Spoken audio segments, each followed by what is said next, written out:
In this video, I'm going to talk about transitions. Why? Come on. I'm going through a transition right now. And in any transition, there's three major aspects of it. There's what you're transitioning from, the decision-making process, and what you're transitioning to. And in this video, I'm going to talk about my process and my journey. So let's talk about what I'm transitioning from.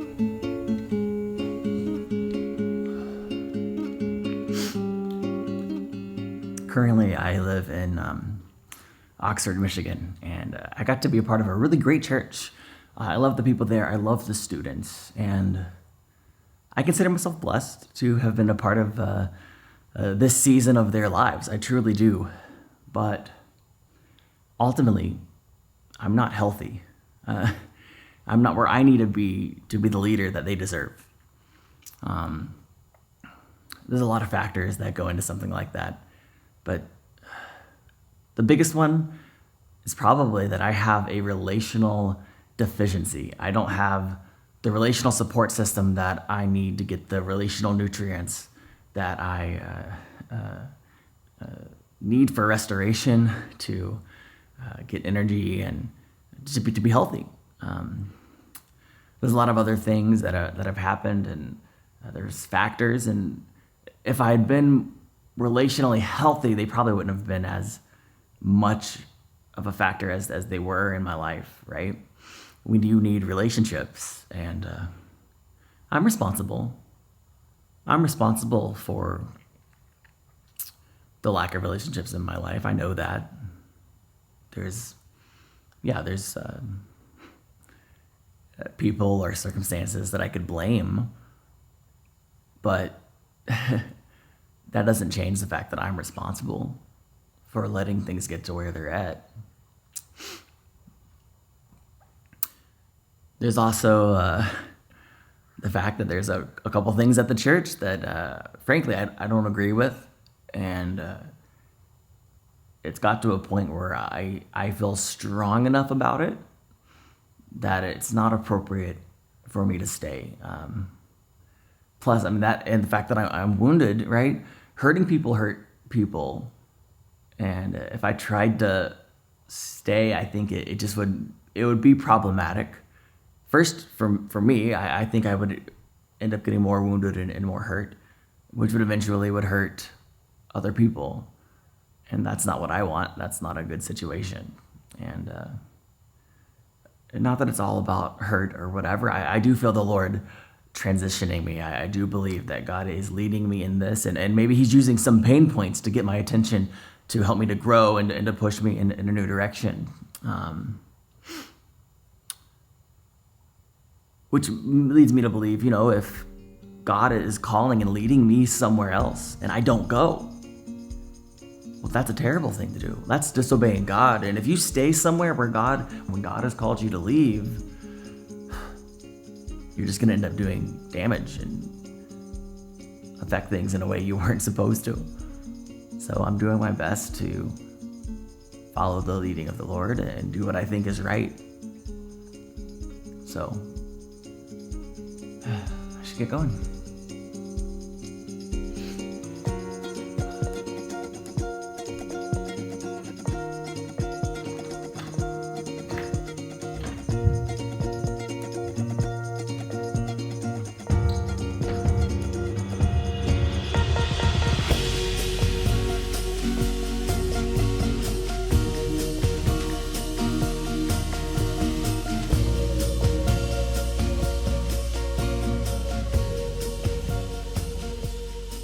I don't know if there's a right way to go about making the decision to transition, but I do know you want to take your time. You don't want to rush these decisions. You don't want to make an emotional decision, even when there's hurt involved. Hurt does not mean I get to leave. Many times God wants to use that hurt to help us grow, to challenge us, to push us to that next level, to seek Him with a greater fervency. But we definitely want to take our time making big decisions. In my case, I honestly, I kind of lost hope that I could be whole without leaving. I'm kind of in self-preservation mode, to be honest, but that's not why I made the decision, and that wasn't the only factor in my decision-making process. I think there's 4 key things that we need to think about when we're transitioning, and I'm sure that there could be a lot more.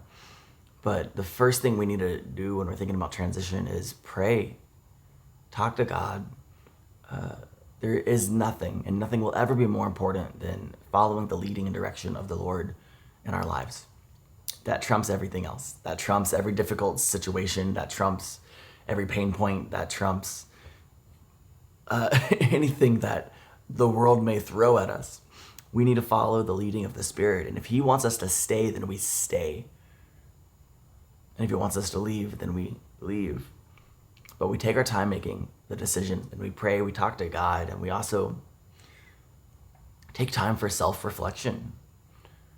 Ask yourself, why do I want to make this decision? Why am I wanting to transition? Write down your answer, but don't just be satisfied with that initial answer. Go deeper. Self-reflection takes time. Why am I really wanting to go? Why am I really wanting to make this transition? Usually there's some deeper reasons beneath the surface, and we need to find those. We need to really understand what's going on inside of us. And of course, we need to ask for feedback, get advice from friends, close friends, family members. I was able to talk to about 5 people, and it was very helpful to just get their input, get their feedback. And that's something we need in life. We should never make big decisions by ourselves. That's not how God designed us to operate.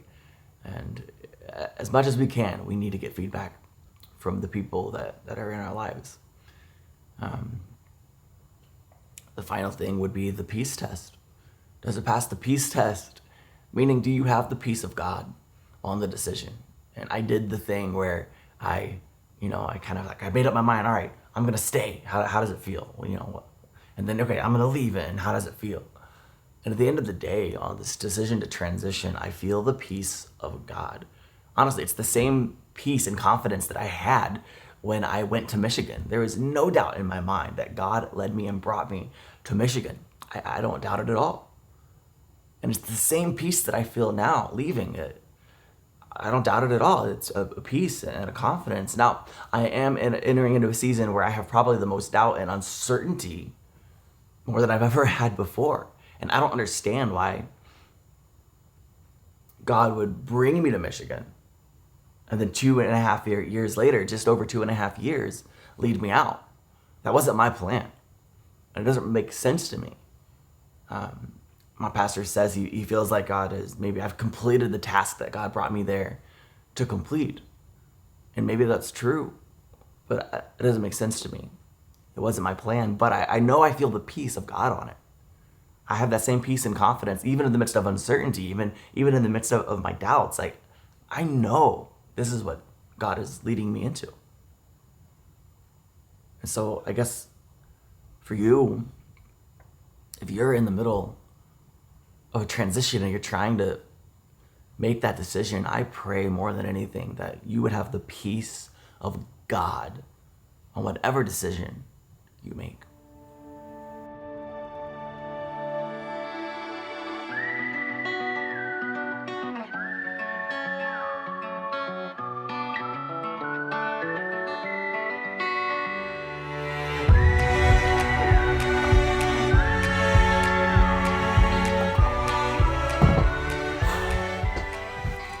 So my family has been going through a pretty hard time for the past couple of years.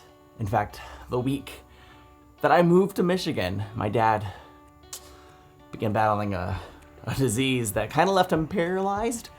No big deal, just paralyzed from his feet all the way up to his neck. And I couldn't be there for my family.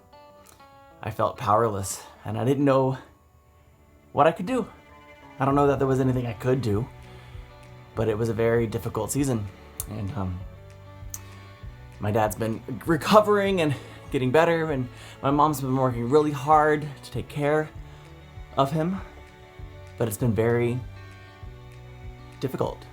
And my dad's going through his own transition right now to kind of focus on healing and recovering fully. We're believing that he will recover fully, and he's going to be kind of shifting into more of a speaking, traveling ministry. And I do believe that one of the things that God has strategically placed me in this place here in Georgia to do is to help my dad, help my family, help bring some life back into my home, some restoration for my mom and my dad, and to help my dad with his ministry, get certain things off the ground. I hope and pray that some of the things I've been learning with YouTube and marketing and whatever else you want to call it will be helpful for my dad as well. And I'm excited about the opportunities for him and my hopefully ability to help him. I'm also really excited. I've been working with Tiffany Bird Harrison to launch True Fan Media. One of the things I love about youth ministry is being able to equip and empower students to walk in the fullness of God's plan for their life, to help them discover and unlock the abilities that they have, and to grow them and nurture them and to walk in them. And I believe that some of what we're going to be able to do with True Fan Media is to help Christian creators walk in the fullness of the content God has called them to create. I think there's a lot of great Christian content out there, but there's also a lot of not so great content out there. And I believe that everyone has a unique voice.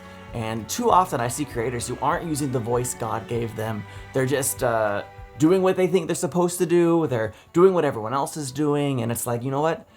That's not creativity. And I believe we can unlock that and help people discover the content God made them to create. And I can't wait to be a part of that. It's so exciting. At the same time, there's a part of me that can't help but wonder, like, man, am I really supposed to shift away from youth ministry and into this? I don't know. I think that I certainly still love teenagers and want to be a part of helping develop their spiritual life. So what does the future hold? I don't know. There's so many things that are uncertain. What if this whole True Fam thing doesn't even work? There's so many unknowns. But at the same time, I have complete trust and confidence in God. And even if everything falls apart and nothing works out like it's supposed to, I know that this is where I'm planted. This is where God has put me for this specific purpose, for this specific season. And I'm going to do it. I'm going to go after it with everything I have. And at the end of the day, that's really all any of us can do. In the middle of the transition, we follow God, we trust God wherever He leads us. Well, go ahead and hit the like button and comment down below. Let me know about a transition you've experienced in your life. Those things really help my channel, and I appreciate it. Thank you so much for watching. Subscribe, and I'll see you in the next video.